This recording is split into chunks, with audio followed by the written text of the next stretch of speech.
All right, we are now in the 5A districts. My man Matt Stepp is with me, and we are talking 8-5A Division Two. Before we get into what to expect this year, boy, that was some wild stuff last year. Nobody saw the way Nederland would come up out the darkness and be right at the top until they struggled down the stretch and still made a playoff spot. I picked Lake Creek to get in there with Ty Byers and Marcos. Didn't happen for them. It was just a wild. It was like five good teams fighting for four spots. Four of them got in, and P&G went up and played sock like we all wanted to see, but then they didn't really want to see it because sock put them to bed pretty quick. Talk a little bit about last year. Do you expect that kind of craziness again this year? Yeah, it was a balanced district last year. I mean, Nederland went from being in first place to losing an overtime game in week 11 and missing out on the playoffs. Not missing, but getting fourth place, right, and having to go to Texarkana in the first round of the playoffs where they got, thumped by Texas High. It's a good district. I don't think there's quite as much of a delineation between the top four and the rest of the district this year. I think there's going to be a little bit more parity.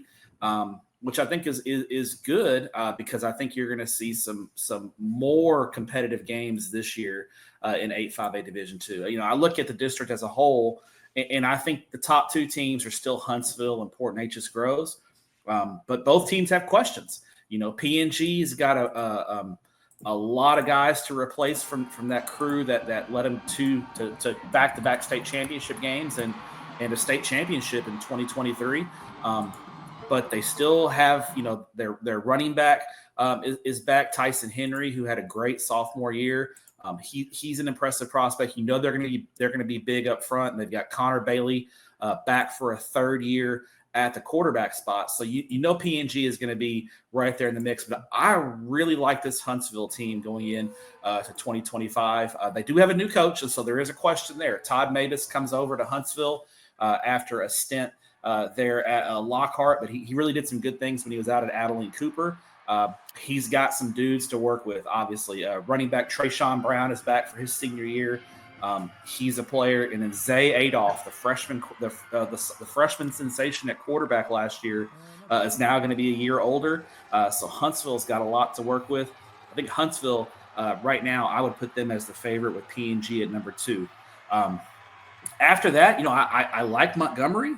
Grant Cooper's ball club brings a lot back on the offensive side of the ball. They do have some guys to replace on defense, but Montgomery, has quietly put together several good seasons in a row. Lake Creek kind of overshadowed them for a little while, but I feel like personally the Montgomery Bears are a team to watch. And the reason being is, again, that offense, quarterback Jack Merriman, athlete DQ Swapsy, they've got some guys who can make some plays. And if they can get that defense going, I think Montgomery, to me, is the team to kind of look for in that number 3 spot. Well, what are we thinking about for 4? Is Lake Creek good enough to get in 4? Is it Nederland, or is there a different squad that may surprise some teams? I think my sleeper is Dayton. Okay. Watch out for Dayton this year. Jerry Prieto Jr., the quarterback, the son of the head coach, Jerry Prieto, missed most of last year.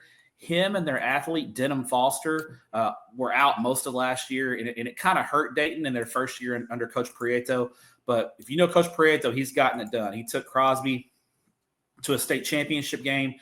I love their defensive coordinator, Jerry Poth. I think Dayton is a team to keep an eye on if they can stay healthy. They don't have a lot of depth, but if they can stay healthy, I think Dayton could be this real sleeper for that 4 spot. Lake Creek loses their 2 studs, Eli Morcos and Tyvon Byers. Those guys are gone. Morcos is at A&M now as a quarterback. Byers, I believe, signed a Division I scholarship, so they got to replace those guys.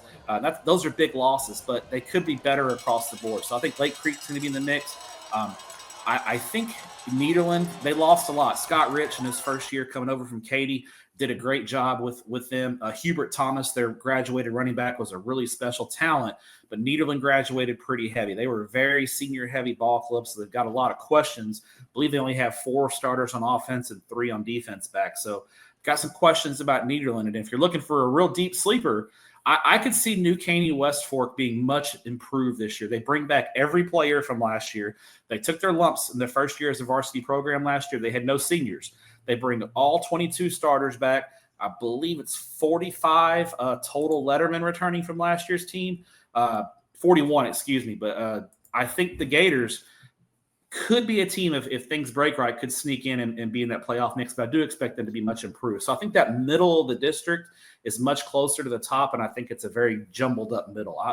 I'll go out on a limb. I think most of the experts are going to take Nederland or Lake Creek for that 4 spot. I'm going to get a little weird and take the Dayton Broncos to get that 4 spot. And they got I mean, if you flip to the defensive side, they got a tough safety there with Rakin Akmal, who's playing some really good ball at Dayton. And you see that a lot with these new teams when you start talking about West Fork. They're new, they take their lumps, but to see that everybody's coming back, they know what they've gone through. It's kind of a building spot. You see that throughout the state of Texas. Heck, you saw it with Randall 3 years ago. And we'll talk about them next week. That year 2 bump, we saw it with Iowa Colony. They struggled in their first year. They went 12-1 their second year. Randall struggled in year 1, went 11-2 their second year. I think we could see a year 2 bump with Fort Bend Crawford in Class 4A. So you see that year 2 bump when teams bring the entire team back. They're gonna be much improved. And I think we will see that year 2 bump with West Fork. Is it enough to get them into playoffs? I don't know. But I do think we'll get that bump and see a much improved ball club. So I think 8-5A Division II is going to be very interesting again this year. I think it's going to be one of the more fun districts to watch because of the balance. I think we'll need to brush up on our tiebreaker scenarios once again as we get towards the playoffs, because I think there's going to be some moving and shaking for playoff spots here down the stretch. Yeah, it's going to be a fun year, and the winners of that district usually they play 7-5A Division II, so they'll one of these lower teams are going to have to mess with Texas High again on the road, and that's probably not what they want to do. But hey, getting that 11th game is good enough for some of these squads. So we'll see how it happens, Matt. Next week we're going to talk 9-5A Division II, where we have another state title winner on that district trying to repeat. We'll see if they can do it. I'll talk to you next week, Matty.